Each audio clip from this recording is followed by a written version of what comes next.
Presentamos 24 horas Central.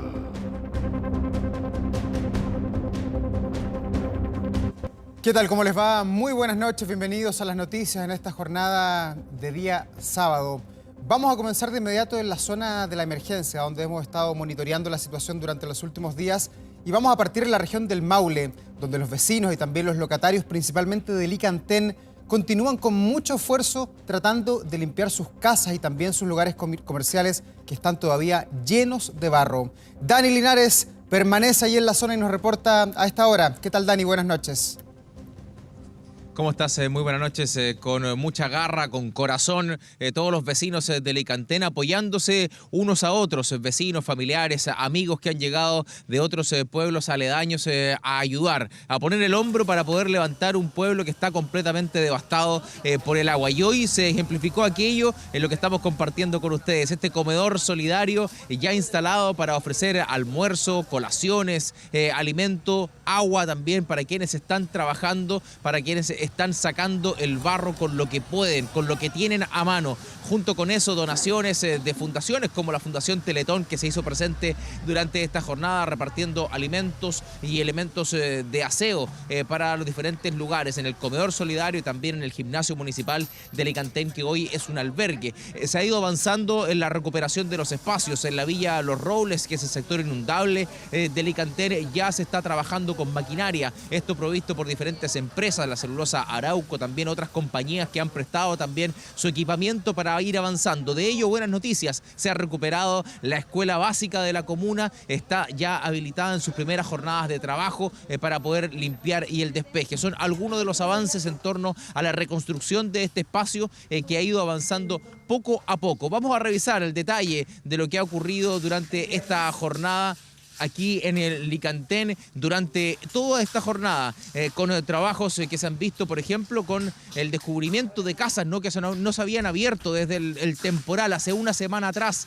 que recién, quien vemos ahí en imágenes, había logrado ingresar a su hogar por primera vez, dándose cuenta del daño que había generado el río Mataquito en el interior, toda la infraestructura, todo lo que finalmente se llevó el agua y lo que pudo salvar en un pequeño entretecho que tenía en el interior, que finalmente le dio la posibilidad de cuidar quizás lo más esencial, porque no todo cabe en los entretechos, no todo cabe en los segundos pisos, y es por eso que es ahí donde finalmente se pusieron las esperanzas de todos quienes sabían lo que iba a pasar, estaban alertados de este sistema frontal, muchos de ellos se evacuaron, se fueron del sector inundable de Licantén para volver recién hoy, una semana después, para comenzar a trabajar rápidamente con el esfuerzo, lo decíamos, de los vecinos, de los amigos, porque la verdad que la infraestructura estatal, el brazo del Estado, todavía no llega a abrazar a todos estos vecinos. Te escucho, Davor. Sí, claro, las denuncias y lo que manifiestan los alcaldes, también los vecinos en varias zonas, es la falta del Estado, de la ayuda, de la Exonemi, de las colchonetas, de algo que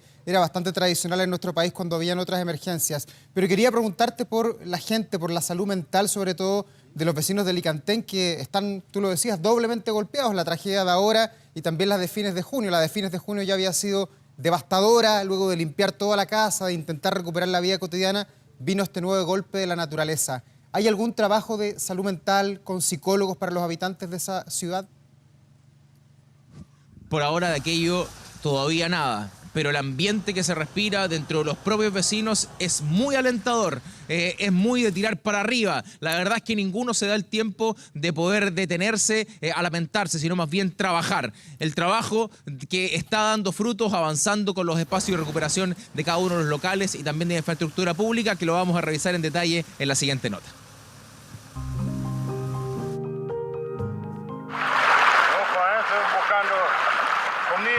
Ahora estamos en donde se creía que no iba a llegar el agua y el agua ya está acá. Hay gente anegada con niños chicos. Verdadero lago. Algunos se prepararon para la llegada de las lluvias, sabían que la situación que vivieron hace tan solo 2 meses se podía repetir, pero jamás imaginaron que nuevamente el agua arrasaría con todo a su paso. A una semana de uno de los más impactantes temporales de los últimos años en la zona centro-sur del país, comienza a salir el sol. Soledad volvió a su casa tras una semana. El barro hace que incluso cueste abrir la puerta de su hogar. Intentó salvar lo que pudo en el entretecho. Hoy dimensionar la pérdida material y emocional es complejo. Aquí subimos algunos colchones, comedor, acá tenemos el carbón. Es bien acongojante la situación. Creo que esta vez fue mucho más de lo que todos pensamos. Esta casa la construyó mi papá hace 70 años, nunca se había inundado 2 veces en un año, nunca. Sacar el barro de las casas y locales comerciales, además de rescatar lo que se pueda, se ha convertido en la tarea más importante y en el objetivo principal para iniciar la reconstrucción. No sé cuánto tiempo nos vamos a demorar, no tenemos idea, no podemos pensar en eso tampoco. Nos mentalizamos y aprendimos que esto es día a día. En la medida que podamos producir, vamos a poder mantener trabajo. Hay gente que tiene, o ellos han estado inundados, o tienen familias, amigos, y sin embargo están aquí, están con nosotros, están limpiando porque quieren que Licantén se levante pronto. Han pasado 7 días desde que el agua arrasó con casas, plantaciones e incluso puentes de concreto. En Parral, por ejemplo, una comunidad de personas mayores está al otro lado de este río, aislados. Incluso la comunicación con el exterior es difícil. Señora Gloria, ¿cómo está? Muy buenas tardes, ¿me escucha bien? Hola, buenas tardes, sí, le escucho bien. En realidad nosotros estamos aislados desde junio, que se llevó el puente donde estamos ubicados y quedamos totalmente aislados, más de 30 personas. En este momento, con este temporal de ahora, que fue más grande que el anterior, habemos 14 personas de este lado y no tenemos acceso a conectividad para poder pasar al camino principal. Dependen de un helicóptero que desde hace 2 meses les lleva comida y útiles de aseo. Se las ingeniaron para crear este sistema, una especie de tirolesa casera que a la vez nos permitió comunicarnos a metros de distancia. En Linares se repite la historia, la emergencia persiste y la conectividad es inmensamente necesaria. Aquí los vecinos fueron quienes en conjunto lograron llegar a puerto. Así nos quedó el servicio de conexión para el lado de Roblería. Como tienen que imaginar, este sacrificio de mucha gente de aquí, de los lugareños, para tener conectividad. Las pérdidas son incalculables y los recuerdos de esos días en que el agua alcanzó los 2 metros de altura en lugares como Santa Cruz mantiene a los vecinos aún tratando de entender lo ocurrido. Tengo 70 años y de los 70 años jamás había visto algo tan trágico, porque fue muy fuerte. Las camas las perdí todas, 4 closets, ropero. Todavía nos queda, pero bueno, paciencia, ¿no? Hay que secar y seguir limpiando porque quedó muy hediondo, sobre todo el dormitorio. Lo cierto es que para muchos esto es solo el comienzo de una larga tarea de reconstrucción, razón por la que la ficha FIDE ya ha llegado a la región del Maule y O'Higgins. El registro será clave para tener un catastro oficial y canalizar las ayudas anunciadas por el gobierno. Estamos hablando de cerca de 1.210 millones de pesos que van a ir a las regiones de Valparaíso hasta la región del Biobío. También tenemos la cifra de 600 viviendas de emergencia. A propósito también las ayudas de beneficios del bono de recuperación hablábamos, que son bonos que llegan hasta 1,5 millones de pesos, y también el bolsillo electrónico familiar, que en este caso van a ser montos de hasta 1.800.000 pesos, que es para que las familias puedan tener material de construcción para poder generar sus mejoras a las viviendas. 3 personas muertas, miles de damnificados, aislados y millonarias pérdidas materiales es lo que dejó el temporal que se extendió por 4 días. A una semana, así lucen las zonas de catástrofe. Imágenes devastadoras, pero que a la vez nos muestran la inmensa capacidad de superación y resiliencia de todos los afectados, que poco a poco se vuelven a levantar.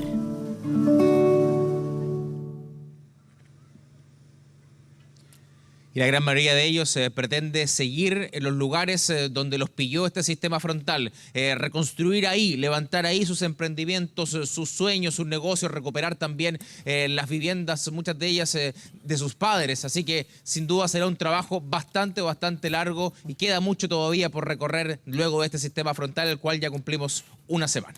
Sí, Dani, queda todavía probablemente otro sistema frontal de aquí a que termine el invierno y luego vienen los incendios forestales que también se han ensañado hace muchos años con la zona centro-sur del país. Hay que tener mucha resiliencia para en estos tiempos de cambio climático vivir en ese punto del país. Gracias por este reporte, también gracias al equipo por el tremendo trabajo que han hecho ahí en la región del Maule, también en O'Higgins, donde han estado desplegados los equipos de TVN.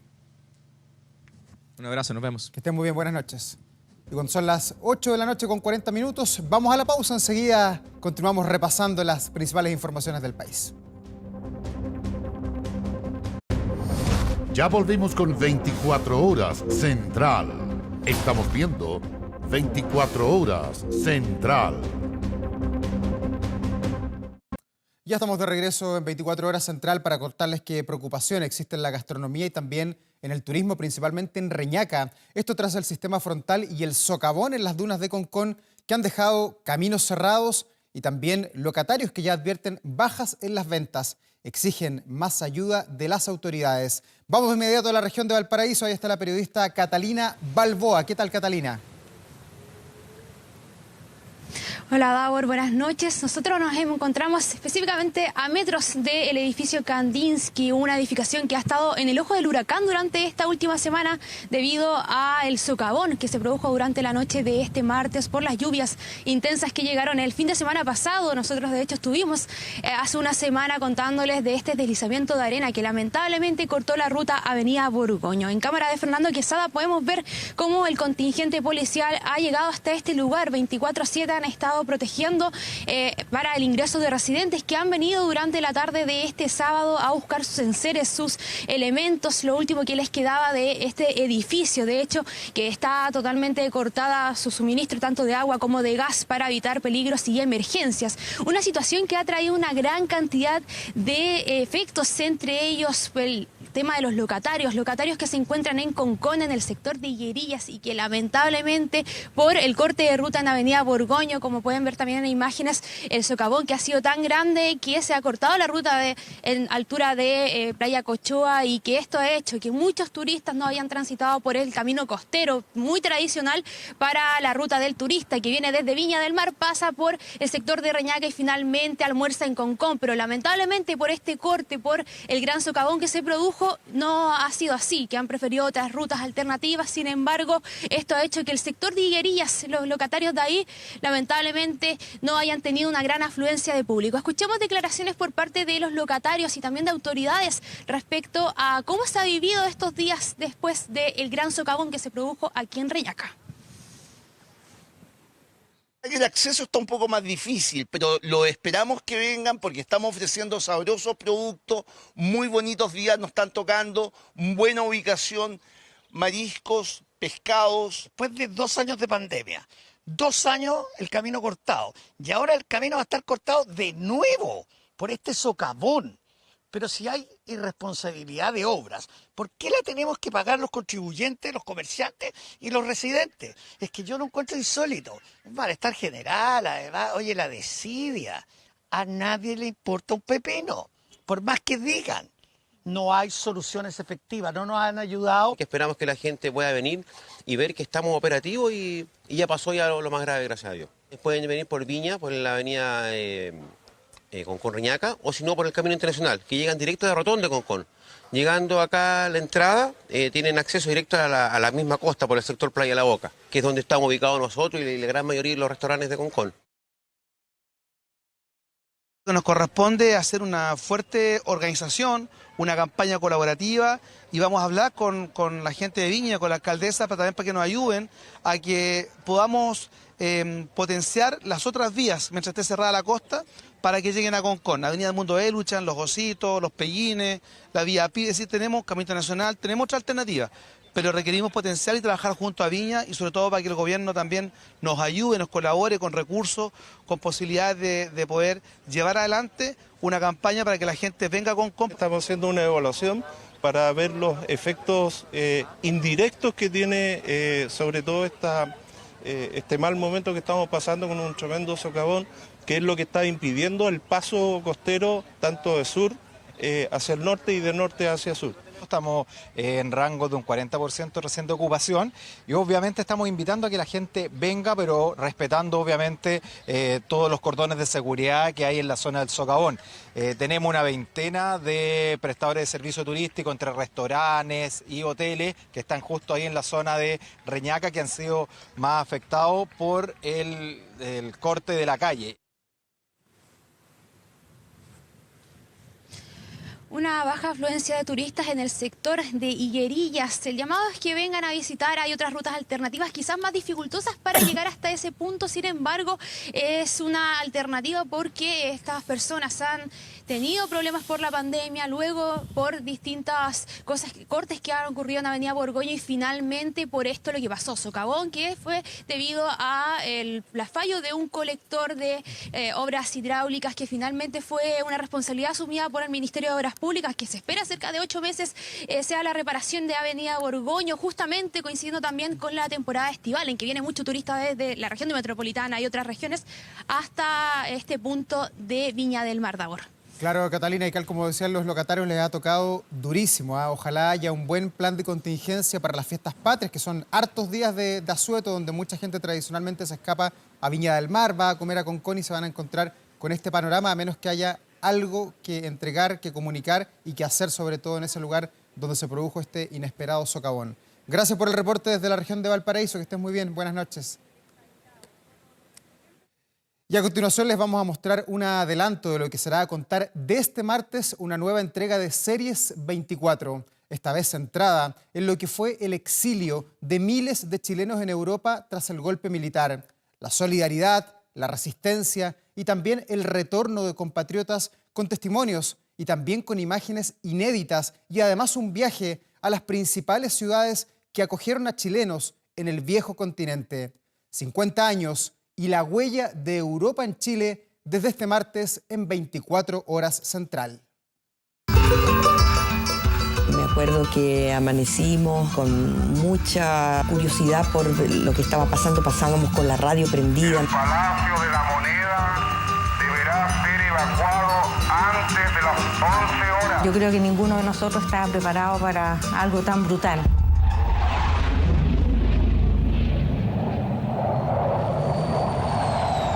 Brute notizie. La Casa de la Moneda ha sido bombardeada.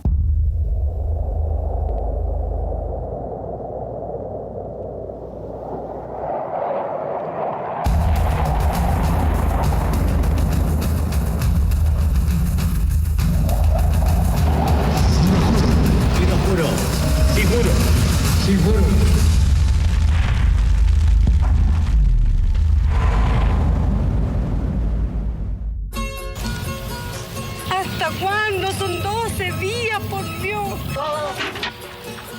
Dos problemas acucian a este país, uno hacia afuera, con repercusión en el mundo entero. A la mayoría de estos refugiados la Junta de Gobierno les ha concedido salvoconducto para abandonar Chile.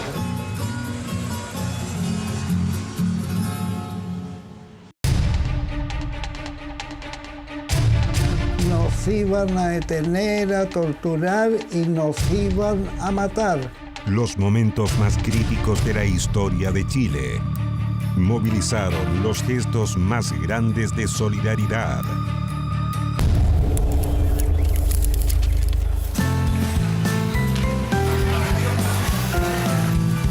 A 5 décadas del golpe, un equipo de televisión nacional transitó la ruta a Europa que realizaron miles de compatriotas.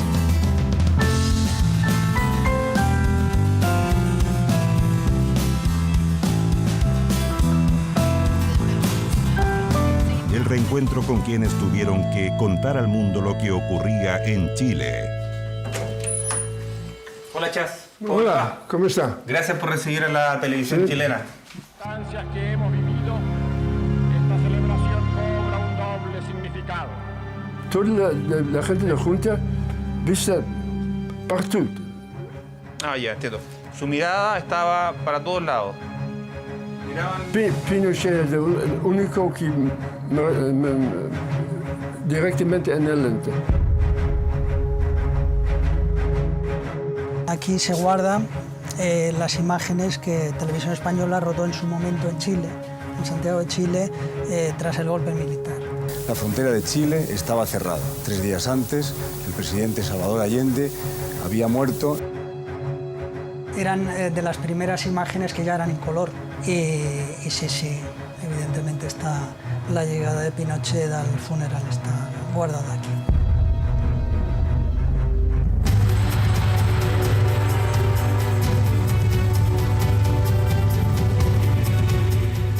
No hay un día de la vida que yo pudiera decir que no pensé en mi país. El exilio más masivo de nuestra historia. Europa abrió sus brazos a miles de chilenos. Testimonios de solidaridad, resistencia y retorno.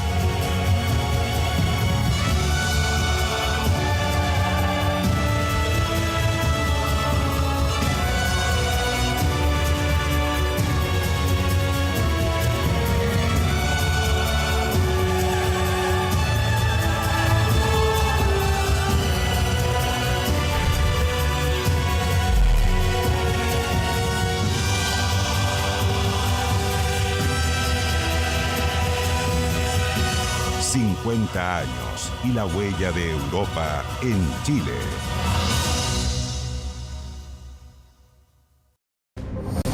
Ya volvemos con 24 horas Central. Estamos viendo 24 horas Central. Ya estamos de regreso a las noticias y pongan mucha atención con estas imágenes, porque es el registro de 4 motochorros asaltando a 3 mujeres en la comuna de Quinta Normal. Un caso policial que además se suma a un portonazo cometido también a una vecina, su madre y su abuela, esta vez en la comuna de La Cisterna. 2 asaltos que son distintos, pero tienen algo en común. Las víctimas siempre son mujeres. Volvían a casa luego de una tarde familiar, pero motochorros les seguían sus pasos. Delincuentes que sin piedad atacaron a un adolescente de 14, su madre de 38 y su abuela de 74 años. Caminaban por la calle porque un conductor de la aplicación Didi se negó a dejarlas en su destino, su hogar. Tomamos un Didi y no nos quiso dejar acá adentro, afuera del domicilio, y nos dejó acá en Costanera con el pasaje 6. No quiso entrar porque dijo que los pasajes eran muy chicos, muy angostos. Lograron caminar un par de metros cuando 4 delincuentes las atacaron. Actuaron a rostro cubierto, premunidos con armas de fuego y de forma muy violenta, sobre todo con la joven, que fue amenazada de muerte. Forcejeé con él para que le quitara la pistola a mi hija, y ahí es donde él me arrastró y me botó. Eran 4 sujetos en 2 motocicletas, se acercaron, la amenazaron y sustrajeron su especie. Así lograron robar documentos, dinero en efectivo, pero lo más preciado, la tranquilidad del barrio. Que vio, y la gente de acá del mismo pasaje que se asomó en la ventana dice que uno traía como el típico bolsito de aplicación. Sí, de aplicaciones de Rapid. Sí, de eso era. De ese tipo de motos que son las que llevan delivery. Pero este no fue el único robo en la cual las víctimas fueron mujeres. Videos de un violento portonazo, esta vez en la calle Uruguay de la comuna de La Cisterna. Las afectadas, una joven de 25 años, su madre y su abuela. Que yo toqué muy fuerte la bocina, no era normal el toco de la bocina, y ellas salieron, y a ellas, el que estaba delante del auto, las apuntó y les gritaba con garabatos que se entraran. A mi mamá de 78 años la apuntaban. Savka intentó resistirse al robo, aunque poco pudo hacer. Veo al tipo apuntándome, caché que adentro del auto estaba el otro delincuente y no podía hacer partir la camioneta, porque era automática, entonces quedó ahí y yo lo veía que miraba hacia abajo, así como que movía y no podía. Entonces en ese minuto cuando yo lo veo en eso, me enganché por el lado de la camioneta, empecé a pegar patadas, le empecé a gritar. La oposición al robo pudo tener graves consecuencias. El auto de adelante se detuvo, como me vio colgando seguramente, y ahí se ve en el video que él se baja con el arma, se acerca a apuntarme y me gritaba bájate, bájate, y como que pasa una bala. Y ahí perdí el equilibrio, no sé qué pasó, que caí en la calle y bueno, ellos partieron. De los ladrones poco se sabe. Carabineros investiga los hechos. Por ahora estas mujeres intentan olvidar el traumático inicio de fin de semana, donde en 2 puntos de la capital se transformaron en protagonistas de la delincuencia. Y cambiamos completamente de tema porque figuras de la política nacional le brindaron un último adiós al histórico militante de la democracia cristiana y también ex vicepresidente de la República, Belisario Velasco Barahona, quien falleció la noche del jueves tras batallar contra el cáncer. El presidente Gabriel Boric se hizo presente y compartió con la familia luego de decretar 2 días de duelo nacional en honor a quien fuera el primer funcionario civil en pisar el Palacio de la Moneda tras la dictadura militar. También concurrieron ministros de Estado y el exmandatario Sebastián Piñera, quien destacó la voluntad de diálogo que Belisario Velasco siempre tuvo desde que asumió como subsecretario del Interior en el gobierno de don Patricio Aylwin. En ese sentido, el expresidente llamó a conversar más y a buscar consensos, sobre todo de cara a las reformas que pretende impulsar el gobierno, declaraciones que fueron valoradas por la ministra del Interior, Carolina Toá. Hay algunos que creen que el diálogo y los acuerdos son signos de debilidad. La debilidad está en aquel que no se atreve. Yo espero que en un país como el Chile de hoy, tan crispado, tan dividido, tan empantanado, con tantos problemas, vuelva a resurgir esa cultura, ese espíritu que nos permitió recuperar la democracia. Valoramos las palabras del expresidente Piñera, lo valoramos porque Chile necesita de nosotros ese diálogo. No necesita que pensemos igual, pero que a partir de las diferencias nos pongamos de acuerdo en ciertas cosas. Ningún país logra alcanzar el desarrollo si no se pone de acuerdo en ciertas cosas. Así es que le concedemos, digamos, una valoración muy alta a este llamado y nos sentimos totalmente parte de ese esfuerzo. Varios informes de Chile indican la posibilidad de un pronto intento de golpe militar, dice parte de una comunicación de la inteligencia norteamericana hacia el presidente Richard Nixon, que está fechada además el 8 de septiembre de 1973. Es uno de los documentos desclasificados por los Estados Unidos tras gestiones diplomáticas que buscan acercar la verdad a los hechos que marcaron finalmente la historia de nuestro país. El sábado 8 de septiembre de 1973 marcaba las horas previas al golpe de Estado. El comercio ese día comenzaba a llenarse de persianas cerradas, cadenas y candados. El registro histórico muestra una temperatura mínima de 3 grados a las 8 de la mañana, probablemente la misma hora en la que un informante desde Chile enviaba una comunicación hasta la oficina del presidente Richard Nixon en Estados Unidos. Se han recibido varios informes de Chile que indican la posibilidad de un pronto intento de golpe militar. Los hombres de la Armada que conspiran para derrocar al gobierno ahora reclaman el apoyo del Ejército y la Fuerza Aérea. Extracto de uno de los documentos desclasificados este viernes por Estados Unidos con directa relación sobre Chile y uno de los momentos más difíciles de su historia. 2 comunicaciones en el denominado President's Daily Brief, una especie de resumen de la inteligencia que se le entregaba al presidente. Una es del 8 de septiembre. También hay indicios de que oficiales navales podrían estar planeando acciones antigubernamentales conjuntas con militares civiles opositores al régimen. Todos estos documentos van dando algunos antecedentes o piezas del puzzle que faltaban para poder confirmar, rechazar algunas hipótesis. Opinión desde la evidencia histórica que suma este nuevo antecedente de esas horas previas al golpe. En las calles el comercio cerrado se sumaba a un paro generalizado de trabajadores, farmacias y supermercados. La tensión política y sobre todo militar aumentaba. Según registros históricos, ese 8 de septiembre el general Arellano Stark habría pedido el apoyo del general Pinochet para el golpe, aunque ese día no se tuvo su respuesta. Allende dijo que sus partidarios no tienen suficientes armas para prevalecer en tal evento y que no sería bueno tratar de distribuir más armas ahora ya que los militares no permitirían, y concluyó que la única solución es política. Lo que va en contraposición de lo que señalaba Altamirano, que en cierta forma exacerbó las capacidades militares que tenía la izquierda en esos momentos.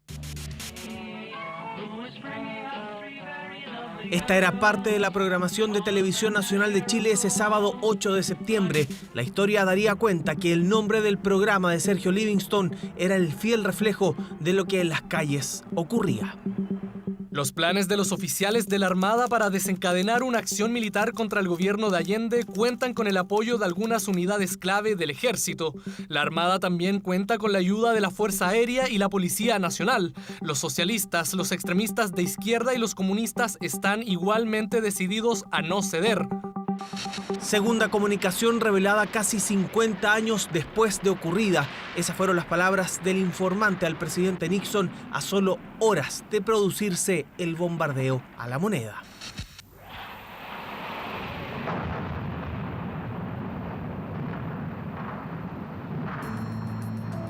Antecedentes históricos nunca antes vistos y que se anunciaron por primera vez a través de redes sociales. La embajadora norteamericana en Chile fue la encargada de entregar la información y de dejarla de acceso público a través de Internet.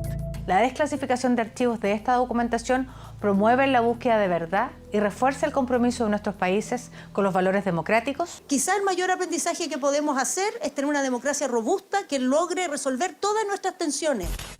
Desclasificación lograda luego de varias gestiones diplomáticas y que genera puntos de vista distintos para un mismo momento histórico. Estados Unidos sin duda tiene una enorme deuda con el pueblo de Chile. Creo que esto es una muy buena noticia para Chile, pero esperamos saber un poco más cuál fue el rol de Estados Unidos después del golpe de Estado. Ninguna cosa de este informe de desclasificación uno podría decir que es novedad. Para seguir avanzando la comprensión de esta época, conocer con más detalle la intervención de Cuba, de la Unión Soviética y de la RDA en nuestro país. Más allá de las interpretaciones, lo cierto es que hoy nuestro país cuenta con dos piezas más del rompecabezas que arman la historia a solo días y horas de concretarse el golpe de Estado en 1973.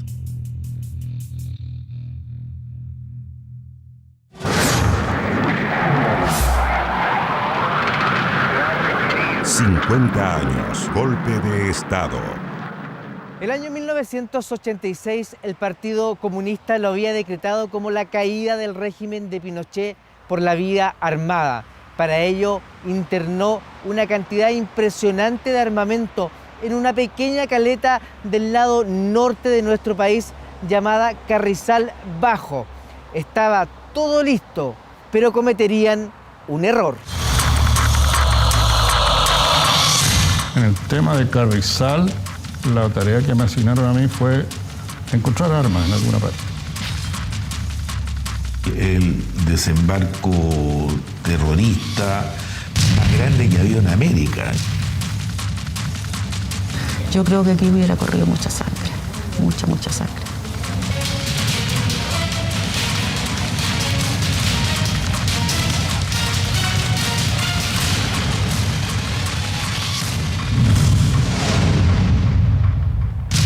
El Chile de los 80 era convulso. Las protestas, los abusos de la dictadura generaron un clima de odio y división. El Partido Comunista había llamado a sus bases a todas las formas de lucha posible, incluida la lucha armada.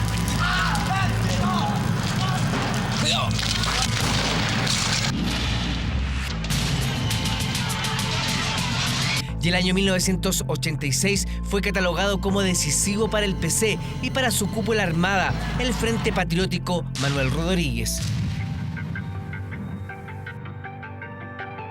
En el Partido Comunista pensábamos que podía ser el año decisivo. Es decir, lográbamos acortar el tiempo de la dictadura o la dictadura seguía adelante y tomaba otro rumbo. Y claro, el componente de las armas era importante.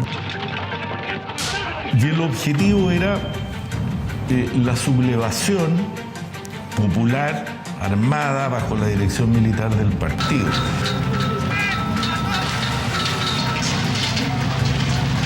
en el Congreso del año 85 ellos determinan que el año 86 era el año decisivo. Bueno, la historia mirando hacia atrás puede ahora uno entender que era terminar con Pinochet, con la vida de Pinochet. Era un levantamiento popular, con también el uso de armas.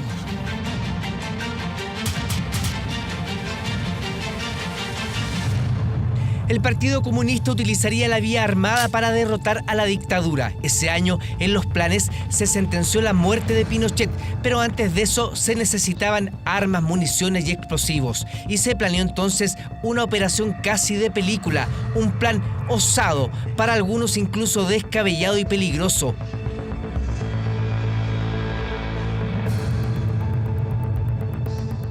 A mí me nombraron encargado de llevar adelante esa posibilidad.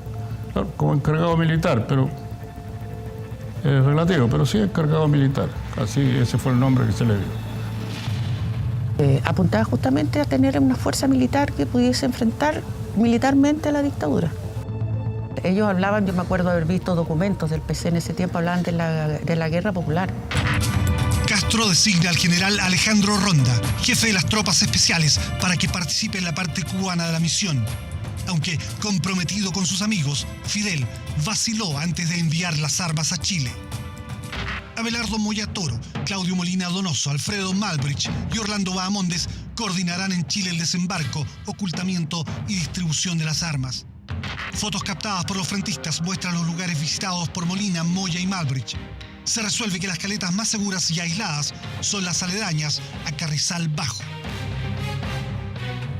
El Rucio Molina buscaba identificar escondites temporales para el arsenal. La operación ya estaba en marcha. Fue Guillermo Tellier el encargado de recolectar el armamento con ayuda cubana y de la ex República Democrática Alemana. Un arsenal de 80 toneladas como nunca antes se había desembarcado en alguna costa latinoamericana. Ya ahí ya sabíamos a lo que íbamos.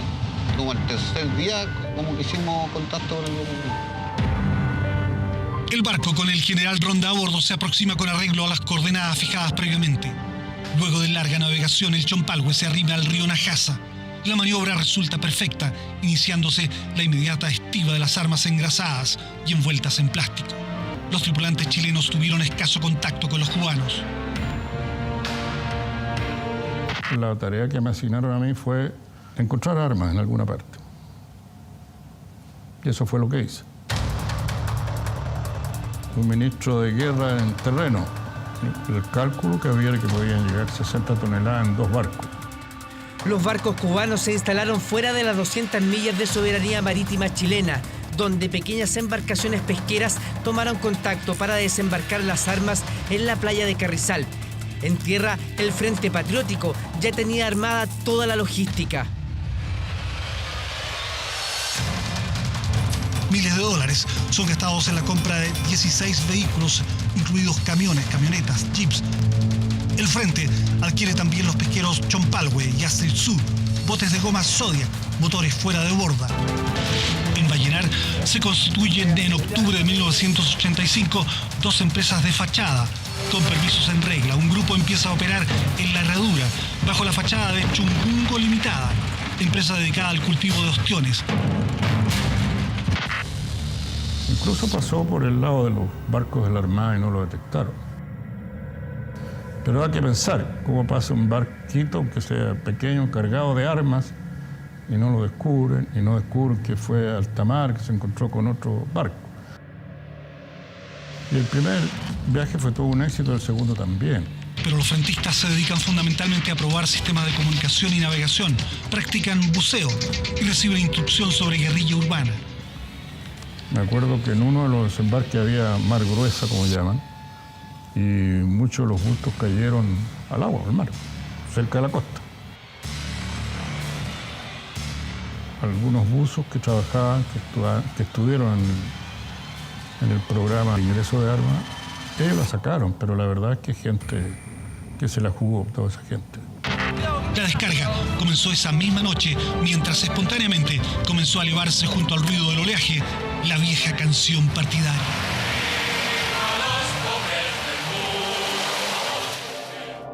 A esas alturas, los frentistas se turnaban en la vigilancia, habían hecho amistad a punta de tragos con los pescadores aledaños y compraban el güiro a un precio mayor para sostener las empresas de fachada.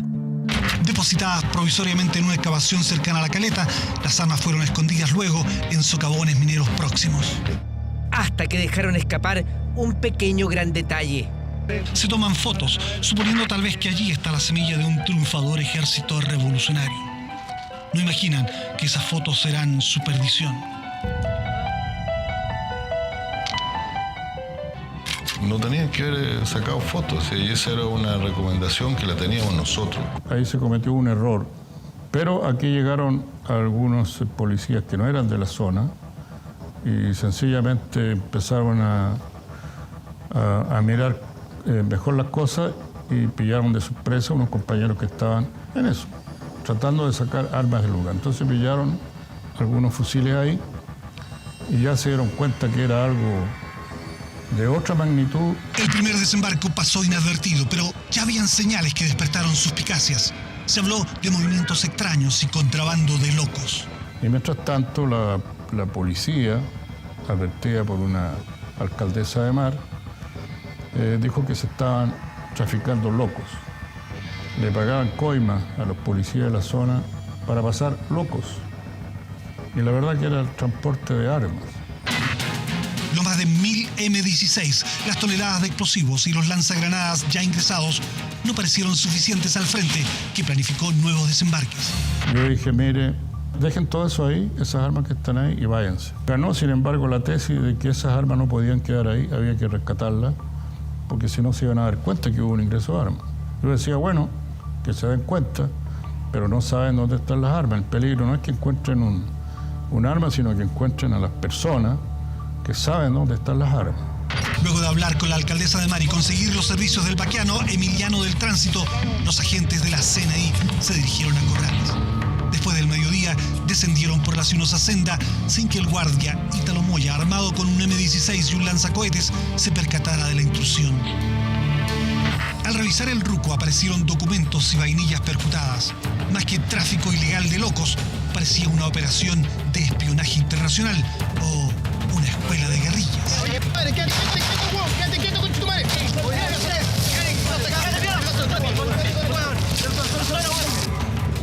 La compleja operación comenzaba a ser desbaratada. Empezaron a tomar el hilo y después ubicaron a una persona que tenía algunas cosas anotadas. Ya eso fue entonces el derrumbe del proceso. Los miembros de la CNI se percataron que no eran traficantes de locos sino frentistas. Fusiles encontrados, papeles incriminatorios. Comenzó una redada por cerros, quebradas y barretines. Como supuso Telier, se descubrió casi todo el arsenal. Carrizalbajo había fracasado. Fue duro, evidentemente. Fue duro. Pero yo creo que al mismo tiempo que fue duro para el PC, fue muy preocupante para la dictadura. Las detenciones se multiplican, caen tripulantes de los barcos y rápidamente son ubicados piques y barretines en Huasco, Árbol de Marañón, La Pintana y Paine.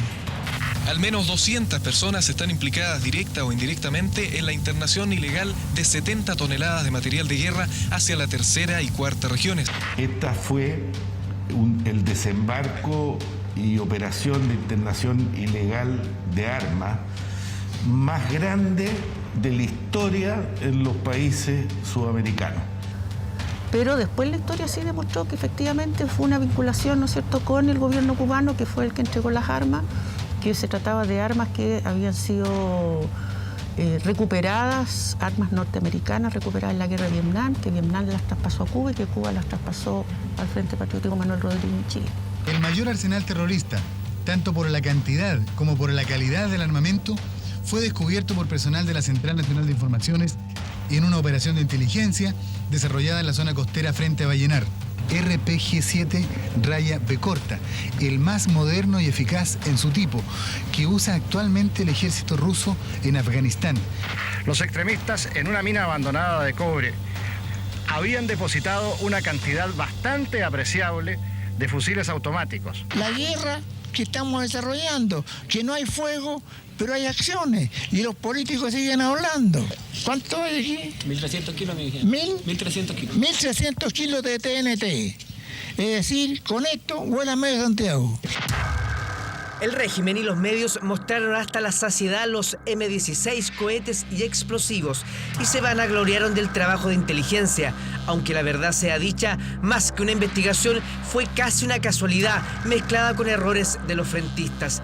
Vale la pena preguntarse entonces, ¿qué habría pasado si el arsenal no hubiese sido descubierto? Yo creo que aquí hubiera corrido mucha sangre, mucha sangre. Creo que la reacción del régimen hubiera sido sin ninguna proporción, digamos, sin ninguna medida. No sabemos, a lo mejor habría acelerado la caída de la dictadura. Yo creo que con lo de Carrizal ya la lucha armada se dificultaba.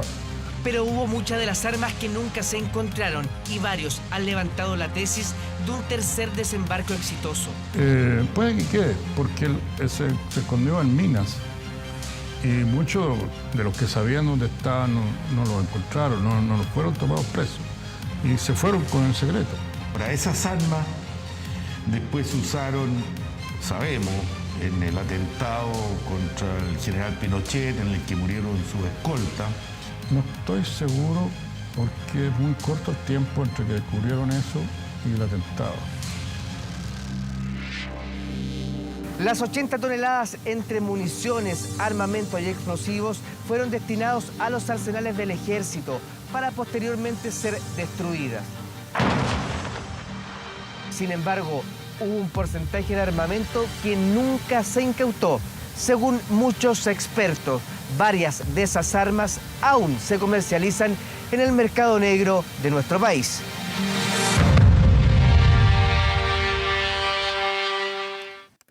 Y ahora cambiamos completamente de tema. Mire el video, ¿eh? Ya se imagina para dónde vamos. Deben ser sabrosas y con un pino jugoso, aunque claro, en su justa medida. Un grupo de críticos gastronómicos eligió las mejores empanadas, una cata especializada que ocurre junto a fiestas costumbristas que también se están desarrollando en diversos puntos del país, porque la verdad es que para el 18 no queda nada, solo 3 semanas. Mire. En la casa, en el auto o en el parque, hoy varios lo sintieron. Ese olorcito a 18. A 3 semanas de nuestras fiestas patrias, la celebración viene a paso firme. En Paiguano, en la región de Coquimbo, simplemente la adelantaron. Donde usted puede apreciar música chilena, módulos, están comidas, juegos populares durante la tarde para los niños. Actividades en el marco del Día del Guaso Paiguanino, una jornada que busca conservar las tradiciones y costumbres de la zona rural del Valle del Elqui. Pertenezco al Club de Guaso y soy participante desde que tengo uso razón de memoria con mi papá. Y no, me encantan las tradiciones, participar de ellas es algo que te llena el corazón, te distrae de los estudios. Hubo espacio para comidas típicas, juegos populares y por supuesto cueca, harto zapateo, protagonizado también por los más jóvenes de la fiesta. En la capital se realizaron los tijerales de la Semana de la Chilenidad, que se va a efectuar en el Parque Padre Hurtado desde el 15 de septiembre. Con mucho cariño y muy empeñado, y estamos trabajando muy firme para traer todas las tradiciones del campo chileno a la ciudad de Santiago. La actividad vuelve luego de 3 años que estuvo suspendida por la pandemia. Las entradas ya están a la venta en semanadelachilenidad.cl. Siempre en nuestra memoria colectiva o ancestral está latente el campo. Una instancia para disfrutar de la diversa oferta gastronómica dieciochera. Las que no van a faltar en la mesa de los chilenos son ellas, las reinas del 18, las empanadas. Este sábado el Círculo de Cronistas Gastronómicos se reunió para elegir la mejor empanada del 2023.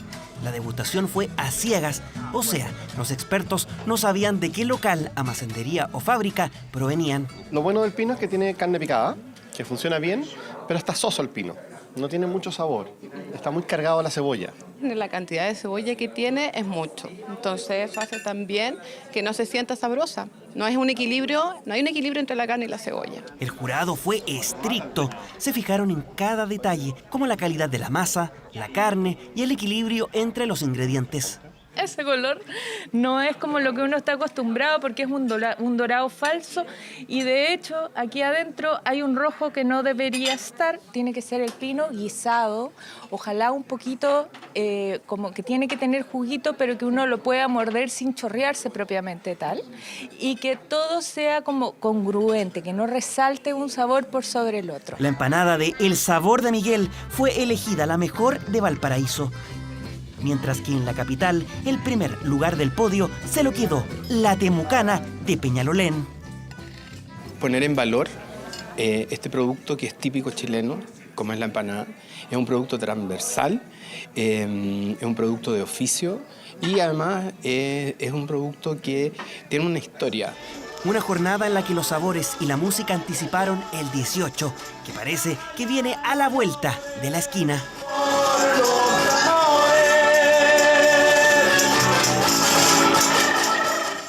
Se nos viene el 18. 3 semanitas nomás quedan para las fiestas patrias. Vamos a otro tema, noticias internacionales, porque temperaturas por encima de los 40 grados en pleno invierno. Ese es el panorama que están enfrentando varias ciudades de Brasil. Esto en medio de una inédita ola de calor. Un fenómeno que también se ha vivido en países de la región, como aquí mismo en Chile y también en Argentina.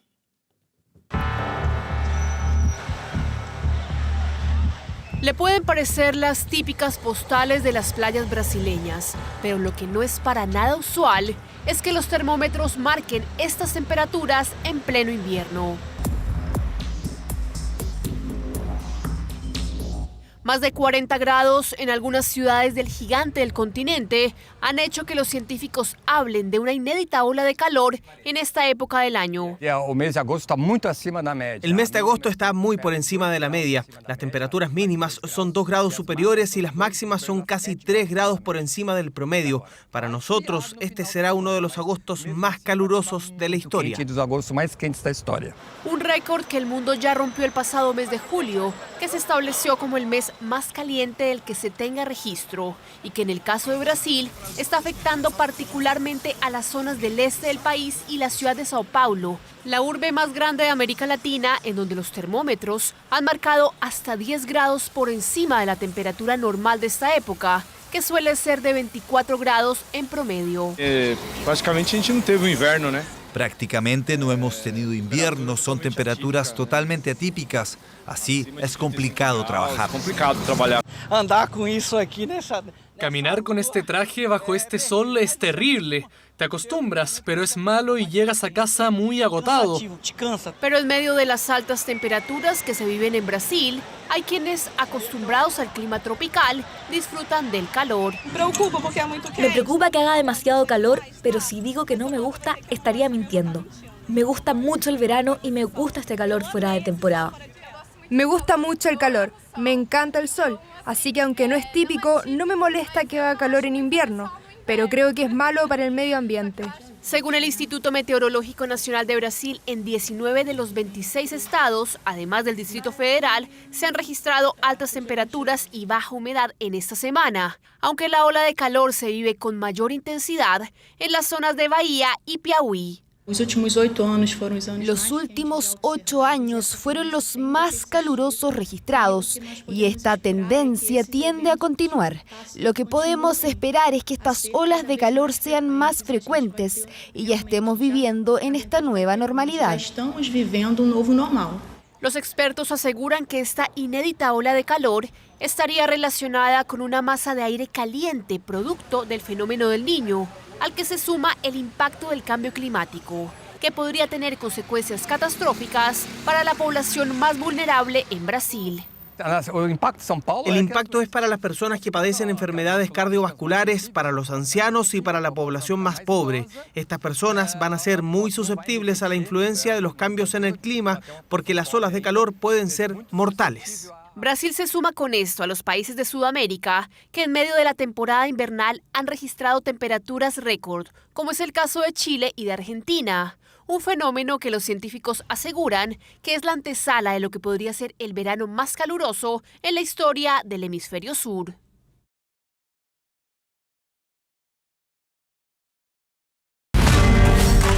se arriesgaron para destapar Nos tuvimos que exponer tanto cuando en realidad la labor de hacer justicia, de investigar, era de otros. una realidad aberrante. Él proporcionó detalles muy fuertes, personas que habían sido asesinadas. Y pagaron el precio de su osadía. Es un milagro que estoy vivo. Los denunciantes de Shepard. Informe especial. Domingo, 22:40 horas en TVN. Ya lo sabe, informe especial mañana domingo después de 24 horas central. Vamos a otro tema, algo que preocupa porque Rapa Nui se declaró en guerra contra un invasor que es silencioso. Estamos hablando del plástico, un enemigo letal que llegó a invadir sus costas y también a intoxicar a sus habitantes y sobre todo a maltratar y dañar el ecosistema. De hecho, se calcula que más del 56% de las aves de la isla de Pascua han ingerido este tóxico material. Rapa Nui es un refugio de tortugas verdes en medio del Océano Pacífico. Según estudios de la Universidad Católica del Norte, viajan miles de kilómetros desde Galápagos y la Polinesia Francesa para venir a alimentarse a esta isla. La tortuga verde, que incluye estos dos morfotipos, está en peligro de extinción a nivel mundial. Eso implica que hay pocos individuos. Por lo tanto, es importante que podamos proteger sus poblaciones, tanto en los hábitats de alimentación, como Rapa Nui, y en los hábitats de reproducción, como en Galápagos y la Polinesia Francesa. Pero este ecosistema, único en el mundo y hogar de estas tortugas verdes, está en peligro por varios factores. Uno de ellos es el plástico. Se han encontrado microplásticos en todos los vertebrados, como los peces, los tiburones, las aves, las tortugas, las ballenas. En todo eso hay problemas con microplástico. Científicos del Centro de Ecología y Manejo Sustentable de Islas Oceánicas viajaron en el 2018 a Motu Motiro Hiva, también conocida como Isla Salas y Gómez, ubicada a unos 402 kilómetros de Rapa Nui. Y en el interior del estómago de una fardela de Pascua momificada pudieron encontrar 44 trozos de microplástico y un trozo de nylon de pesca. Estudios de este mismo centro aseguran que el 56% de las aves de Rapa Nui están afectadas por este problema. Y cuando hablamos del microplástico estamos hablando en los océanos, hay trillones de partículas que están ahí, por lo tanto la cantidad es enorme. Y la zona donde se acumula esto, en los centros de los giros de los océanos, es donde se transforma verdaderamente esto en una sopa, digamos, de microplástico. Y claro, es un enemigo tremendo, no solamente para Rapa Nui, sino que todos los países insulares, ¿cierto?, del Pacífico que están cercanos a estos grandes giros están acumulando gran cantidad de este microplástico, incluso zonas no habitadas. O sea, Motu Motiro Hiva no está habitado. Frente a esta amenaza, el alcalde de Rapa Nui realizó un llamado en las Naciones Unidas para crear una coalición de islas del Pacífico Sur contra el microplástico. Y queremos que el mundo empiece a tomar acciones y dejemos los discursos y las teorías y las alertas que ya llevamos más de 2 décadas en eso a través de las reuniones mundiales, y es tiempo de tomar una línea más agresiva en el sentido de acción. Prácticamente todas las semanas, desde la misma municipalidad, se realizan limpiezas costeras para recoger el plástico que llega a las costas de la isla, pero se necesita más ayuda. Rapa Nui es un ecosistema frágil que además ya está sufriendo los efectos del cambio climático.